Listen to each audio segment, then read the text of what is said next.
Grenades. Both smoke and fragmentation can be used offensively and defensively. Here we can see the time and effect a smoke grenade has on the enemy line of sight. Masking your movements can give an individual the right amount of time to relocate or heal a fallen unit member. The drawback to use of smoke grenades in situations can be covering the enemy's movement as well as your own, and gives away vital positions. Grenades in general are most often and understandably used in an offensive manner. With practice, you can also use grenades for defense and to clear out trenches for a weapons team, or another squad to open fire and clear out a hard point. Most people, upon reacting to a hand grenade, will run in the direction of the closest cover or far enough away to not be engaged by shrapnel.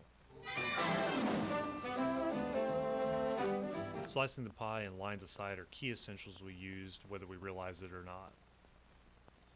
On screen you will see an example of pieing a corner and a room.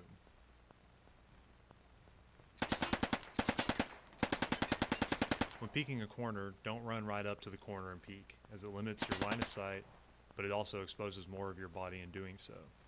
Keeping a good arm's length helps you keep your rifle out of hitting the walls and pulling out of your ADS.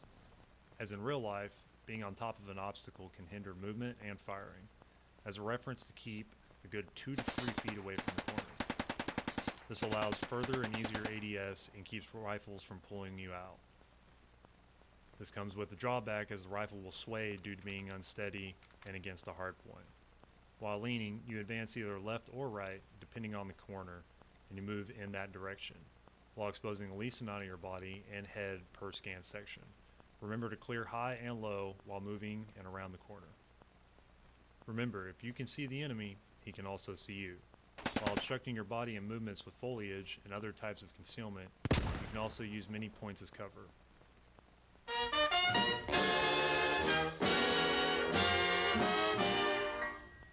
Weapon sway and stabilization. This is something we've all encountered and compensate for without realizing it. It's an inevitable part of the game mechanic that's been added within the last year or so. Use this to your advantage while aiming. Being on a solid area improves your accuracy, but also opens you up to fire from other areas outside of your line of sight. Here in the right corner we can see an example of the weapon being stabilized versus weapon not being stabilized.